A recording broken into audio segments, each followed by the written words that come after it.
Christopher Columbus's second voyage, which began in 1493, was a major expansion of his first journey, aimed at further exploring and establishing Spanish colonies in the New World. This voyage marked the beginning of a more sustained Spanish presence in the Americas, setting sail for a larger expedition. After returning from his first voyage in March 1493, Columbus quickly gained the support of Queen Isabella and King Ferdinand of Spain. Encouraged by the success of his previous trip and the possibility of riches from the lands he encountered, Columbus was granted an even larger fleet for his second voyage. On September 24, 1493, he set sail from the port of Cadiz, commanding 17 ships and carrying over 1,000 men, including settlers, priests and farmers, with the goal of establishing a permanent Spanish colony in the Caribbean. Exploration of the Caribbean islands.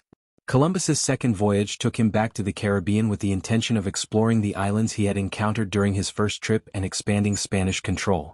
He first returned to the island of Hispaniola, modern-day Haiti and the Dominican Republic, where he established the settlement of La Isabela, the first permanent European colony in the New World. The colony faced challenges including conflict with the indigenous Taino people, and a lack of supplies and resources. Columbus also explored additional islands, including parts of Puerto Rico, Jamaica, and Dominica, and made detailed maps of the regions. He continued his efforts to convert the indigenous populations to Christianity, which was a key part of Spain's colonization efforts. Challenges and setbacks. Despite his efforts to establish Spanish authority and trade in the Caribbean, Columbus faced difficulties during his second voyage. The colony on Hispaniola struggled with food shortages, internal strife among settlers, and disputes with the indigenous population. Tensions grew, and Columbus had to deal with uprisings and the difficulties of governing a distant settlement. A significant challenge was the lack of gold that Columbus had promised to send back to Spain, which caused frustration among the Spanish monarchy. Return to Spain and repercussions. In 1496, after several years in the Caribbean, Columbus returned to Spain to report on his voyage and address the problems facing the colony. His reports to the Spanish crown outlined the potential for further exploration and the wealth that could be generated from the resources in the New World. However, the challenges he faced on the voyage and the colony's struggles led to a growing sense of dissatisfaction in Spain. Columbus was criticized for his governance and handling of the indigenous people.